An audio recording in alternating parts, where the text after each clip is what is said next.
जय श्री गणेश साथियों। क्या आपने कभी सोचा है कि जब मनुष्य का अहंकार उसकी आंखों पर पट्टी बांध देता है तो स्वयं विघ्नहर्ता किस प्रकार उसे सत्य का दर्पण दिखाते हैं। आज की यह बुधवार व्रत कथा केवल एक कहानी नहीं बल्कि विश्वास, कर्म और ईश्वरीय न्याय का जीवंत अनुभव है। जो भी श्रद्धा से इस कथा को अंत तक सुनता है उसके जीवन की बाधाएं स्वयं शांत होने लगती हैं, मन को स्थिरता मिलती है और घर में सकारात्मक ऊर्जा का प्रवाह बढ़ता है। इसलिए कथा आरंभ करने से पहले फोल्डेड हैंड्स के साथ निवेदन है कि यदि आप सच्चे मन से भगवान गणेश की महिमा सुनना चाहते हैं तो अभी इसी क्षण कृष्ण एम्पायर को सब्सक्राइब करें, वीडियो को लाइक करें और इसे अपने परिवार तथा मित्रों के साथ अवश्य साझा करें, क्योंकि जो भक्त कथा सुनता है वह पुण्य कमाता है और जो उसे आगे बढ़ाता है वो दोगुना आशीर्वाद पाता है। अब शांत मन से बोलिए, जय श्री गणेश देवा, विघ्नहर्ता मंगल मूर्ति मोरया। बुधवार का दिन प्रथम पूज्य भगवान गणेश को समर्पित माना जाता है। वे बुद्धि के दाता हैं, वे संकटों को हरने वाले हैं और वे ही शुभ कार्यों के आरंभ के अधिपति हैं। कहा जाता है कि जो मनुष्य बुधवार की प्रातः श्रद्धा से उनका स्मरण करता है उसके जीवन के अंधकार धीरे धीरे हटने लगते हैं। प्राचीन काल में हिमालय की गोद में एक समृद्ध राज्य था जिसका नाम बसंतपुर था। वहां के राजा धर्मप्रिय, न्यायप्रिय और गणेश भक्त थे। उनकी रानी भी अत्यंत करुणामयी और सद्गुणों से परिपूर्ण थीं। समय बीतने पर उन्हें एक पुत्र प्राप्त हुआ जो शांत, विनम्र और धर्मपरायण था। उसका पालन पोषण सदाचार में हुआ और वह प्रतिदिन गणेश मंदिर जाकर आरती करता। कुछ वर्षों पश्चात रानी को 2 और पुत्र हुए। प्रारंभ में सब कुछ सामान्य लगा, परंतु धीरे धीरे उन दोनों के स्वभाव में घमंड और कठोरता दिखाई देने लगी। जहां बड़ा राजकुमार प्रजा के दुख सुनता था, वहीं दोनों छोटे राजकुमार शक्ति और वैभव में ही अपनी श्रेष्ठता मानने लगे। उन्होंने धीरे धीरे पूजा पाठ से दूरी बना ली और अपने अधिकार का दुरुपयोग करना आरंभ कर दिया। प्रजा दुखी होने लगी, परंतु राजा पुत्र मोह में उन्हें समझाकर ही शांत रहते। समय के साथ दोनों राजकुमारों का अहंकार इतना बढ़ गया कि उन्होंने मंदिरों में जाने पर भी रोक लगाने का प्रयास किया। उन्हें लगता था कि राज्य की शक्ति ही सर्वोच्च है, लेकिन ईश्वर की व्यवस्था अदृश्य होती है। एक दिन अचानक बड़े राजकुमार ने देखा कि राज्य में असामान्य घटनाएं होने लगी हैं। खेतों की हरियाली मुरझाने लगी, महल का वातावरण भारी रहने लगा और लोगों के मन में भय बढ़ने लगा। राजा ने यह सब देखकर मन ही मन गणेश जी का स्मरण किया और प्रार्थना की कि प्रभु मेरे बच्चों को सद्बुद्धि दें। इधर दोनों छोटे राजकुमार अपने ही निर्णयों में उलझते गए। एक रात उन्होंने सत्ता अपने हाथ में लेने का निर्णय कर लिया और माता पिता को विश्राम कक्ष से हटाकर बंदी बना दिया। बड़े भाई ने विरोध किया तो उसे भी कैद कर दिया गया। अंधेरी काल कोठरी में भी तीनों ने विश्वास नहीं छोड़ा। उन्होंने एक स्वर में गणेश मंत्र का जाप आरंभ किया। वातावरण कठिन था, भोजन और जल का अभाव था, परंतु उनके मन में भय से अधिक श्रद्धा थी। जैसे जैसे वे जाप करते गए, उनके भीतर एक अद्भुत शांति उतरती गई। कहा जाता है कि सच्ची भक्ति संकट को भी साधना बना देती है। ऊपर राजमहल में दोनों छोटे राजकुमार अस्थिर होने लगे। उन्हें बेचैनी, भय और अनिद्रा सताने लगी। वैभव होते हुए भी उन्हें संतोष नहीं था।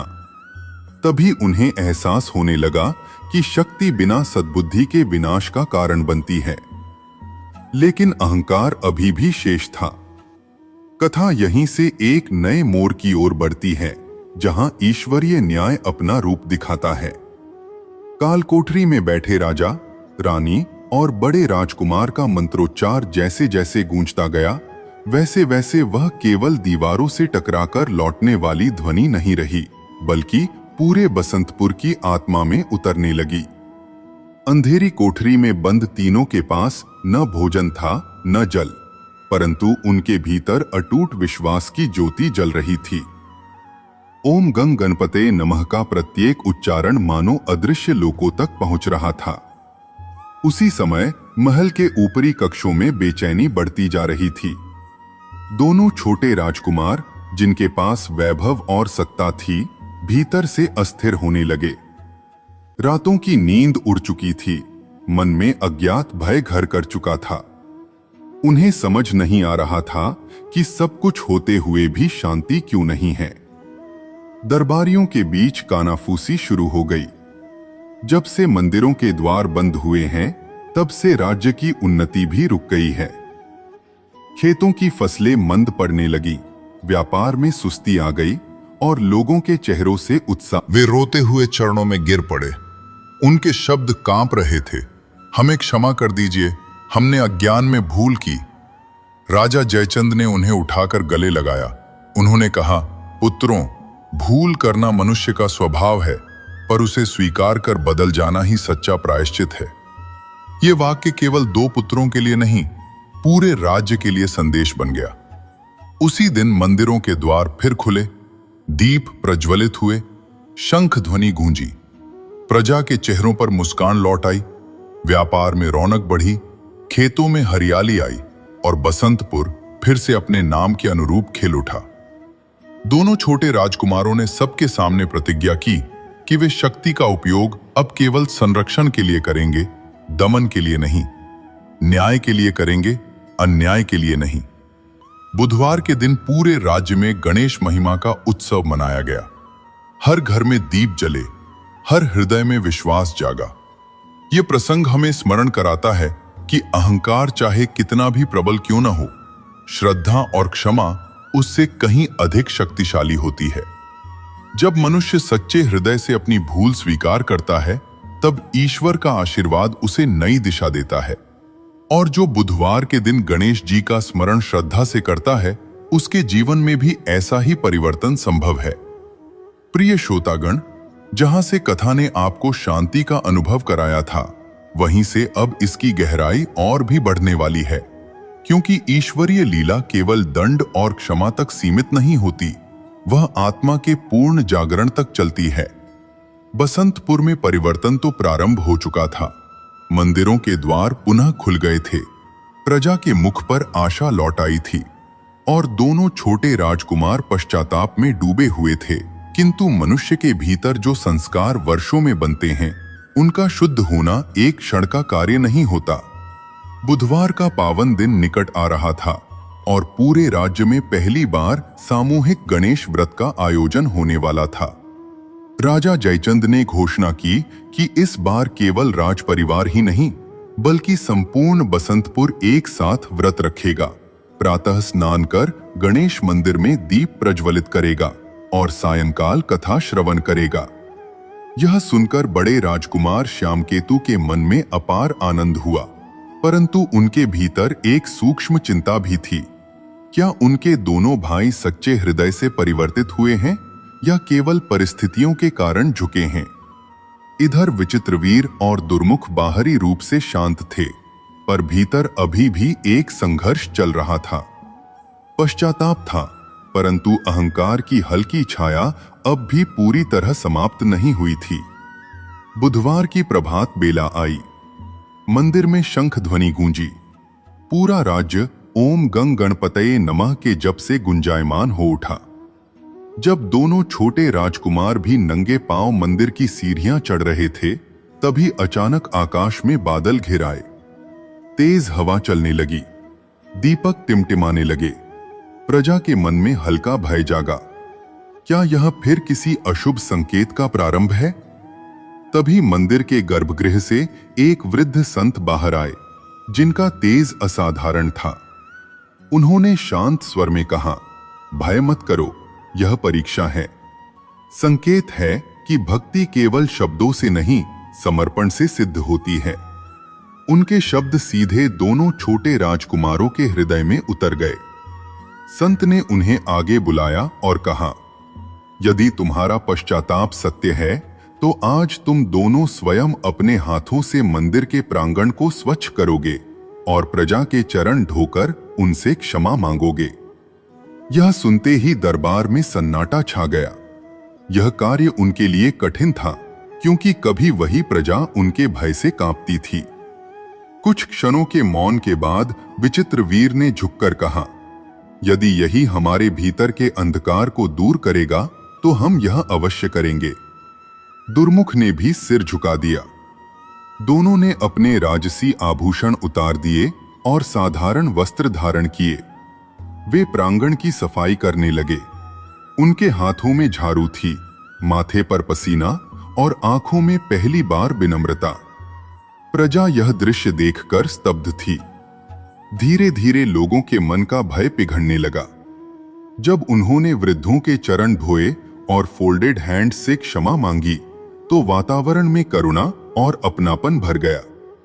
उसी क्षण तेज हवा शांत हो गई, बादल हट गए और सूर्य की किरणें सीधे गणेश प्रतिमा पर पड़ी।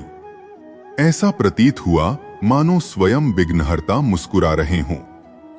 किंतु प्रिय श्रोतागण, कथा अभी यहां समाप्त नहीं होती, क्योंकि उसी रात दोनों भाइयों ने एक ही स्वप्न देखा। एक मार्ग जो दो दिशाओं में बट रहा था। एक मार्ग प्रकाश से भरा था, दूसरा पुनः अंधकार की ओर जाता हुआ। स्वप्न में एक दिव्य स्वर गूंजा, मनुष्य हर दिन एक नया चुनाव करता है और वही उसका भविष्य बनाता है। सुबह जब वे जागे तो उनके सामने एक और निर्णय खड़ा था।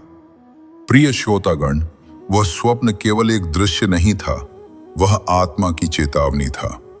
प्रातः जब बसंतपुर में सूर्य की पहली किरण फैली तो दोनों छोटे राजकुमार असामान्य गंभीरता के साथ उठे। रात का वो दृश्य, दो मार्गों का विभाजन, उनके मन में बार बार घूम रहा था। एक ओर प्रकाशमय पथ जहां विनम्रता, सेवा और धर्म था। दूसरी ओर वो पुराना मार्ग जहां शक्ति, भय और अहंकार का आकर्षण अब भी कहीं भीतर छिपा बैठा था। बुधवार व्रत का दिन अपने चरम पर था। पूरे राज्य में भजन, आरती और कथा का वातावरण था। राजा जयचंद ने दरबार में घोषणा की कि आज से राज्य का शासन केवल शक्ति से नहीं बल्कि धर्म सभा की सलाह से चलेगा, ताकि कोई भी निर्णय प्रजा के हित के विरुद्ध न हो। ये सुनते ही दरबार में कुछ पुराने दरबारी असंतुष्ट हो उठे, क्योंकि वे जानते थे कि धर्म और पारदर्शिता के बीच उनके स्वार्थ अधिक दिनों तक नहीं टिक पाएंगे। उन्हीं में से एक चतुर मंत्री ने गुप्त रूप से दोनों छोटे राजकुमारों के मन में पुनः भ्रम का बीज बोने का प्रयास किया। उसने कहा, आप दोनों ने जो विनम्रता दिखाई वह ठीक है, परंतु अत्यधिक झुकना राजसी गरिमा के विरुद्ध है। लोग आपकी दया को कमजोरी समझ सकते हैं। यह सुनकर क्षण भर के लिए विचित्रवीर के मन में हलचल हुई। दुर्मुख भी असमंजस में पड़ गया। क्या सचमुच उनका परिवर्तन उन्हें कमजोर बना देगा? उसी समय बड़े भाई श्याम केतु वहां पहुंचे। उन्होंने शांत स्वर में कहा, सच्ची शक्ति वह है जो स्वयं को नियंत्रित कर सके। जिसने अपने भीतर के अहंकार को जीत लिया, उसे संसार जीतने की आवश्यकता नहीं रहती। उनके शब्दों में कठोरता नहीं थी, परंतु दृढ़ता थी। उसी क्षण मंदिर की घंटियां गूंजीं। सब लोग गणेश आरती के लिए एकत्र हुए। जैसे ही वक्रतुंड महाकाय का स्वर उठा, दोनों छोटे राजकुमारों के मन का संशय धीरे धीरे मिटने लगा। उन्हें अपने स्वप्न का प्रकाशमय मार्ग याद आया। उन्होंने मंत्री की ओर देखा और स्पष्ट कहा, यदि धर्म से राज्य चलता है तो वही हमारी गरिमा है। अब हम किसी भी स्वार्थ के लिए अपने मार्ग से नहीं हटेंगे। मंत्री निरुत्तर रह गया। सायंकाल कथा आरंभ हुई। वृद्ध संत पुनः प्रकट हुए और बोले, मनुष्य का वास्तविक युद्ध बाहरी शत्रुओं से नहीं, भीतर के अंधकार से होता है। जिसने यह युद्ध जीत लिया, उसे किसी और विजय की आवश्यकता नहीं। उनके शब्दों के साथ वातावरण में अद्भुत शांति छा गई। उसी रात दोनों छोटे राजकुमारों ने अपने हाथों से गणेश मंदिर में दीप प्रज्वलित किए और प्रण लिया कि वे प्रत्येक बुधवार सेवा और आत्मचिंतन का दिन मानेंगे।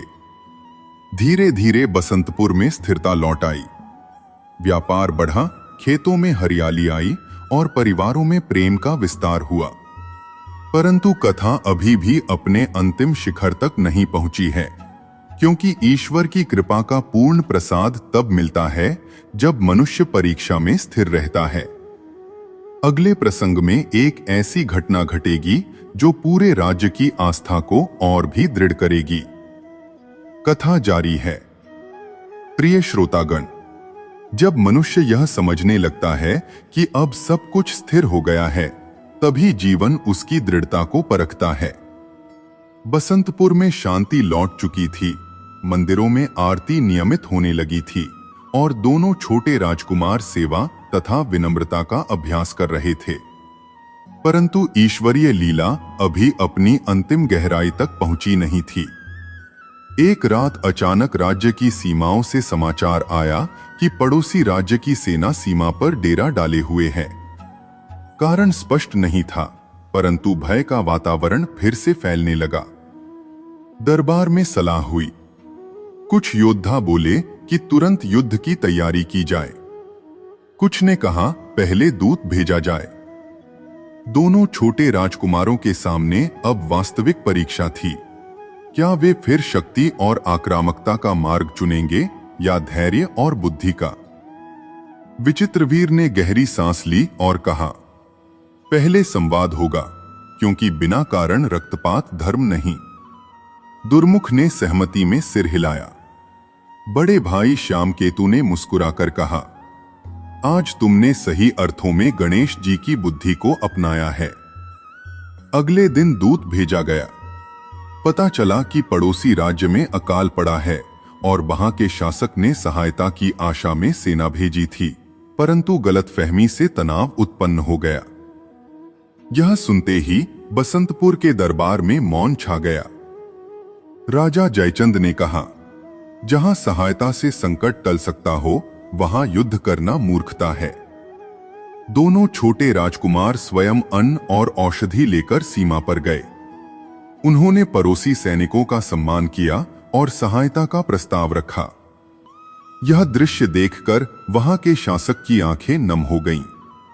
बिना एक भी शस्त्र उठाए संकट टल गया। जब वे लौटे तो प्रजा ने जयकारों से उनका स्वागत किया।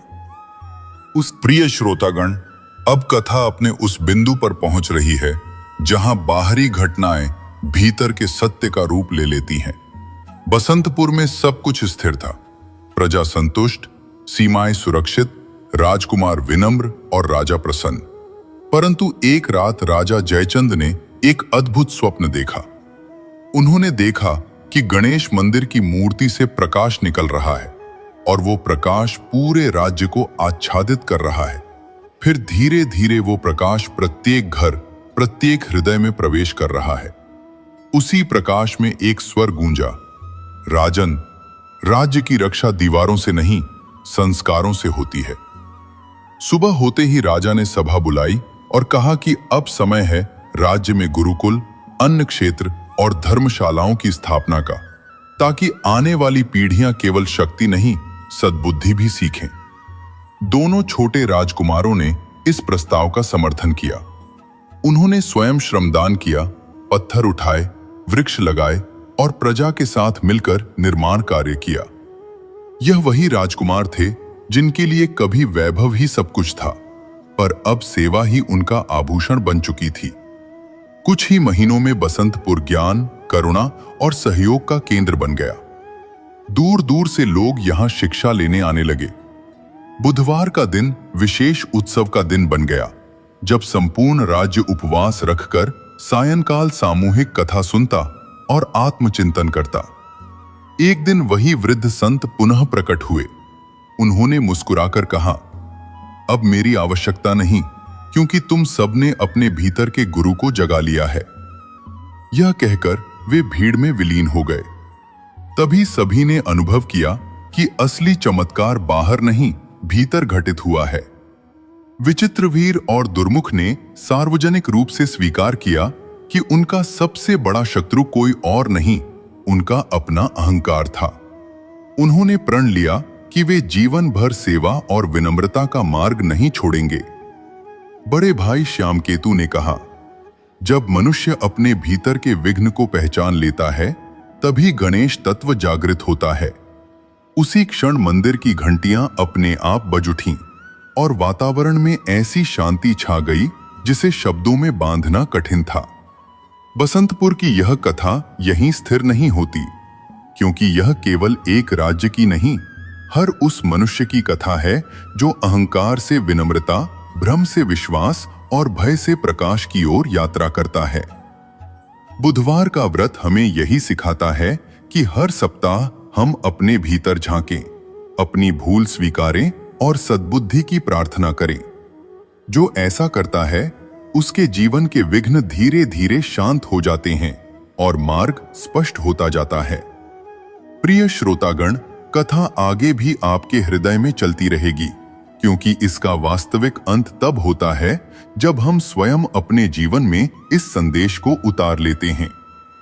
जय श्री गणेश देवा, विघ्नहर्ता मंगल मूर्ति मोरया।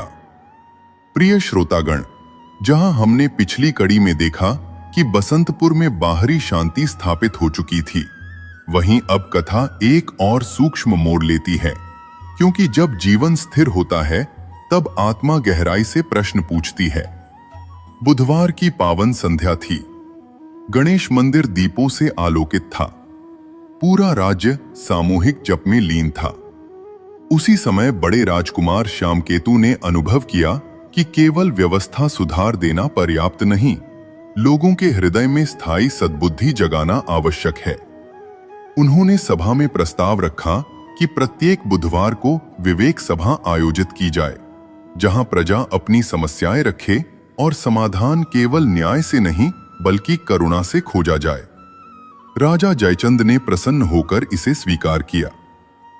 पहली विवेक सभा में एक किसान और एक व्यापारी का विवाद आया।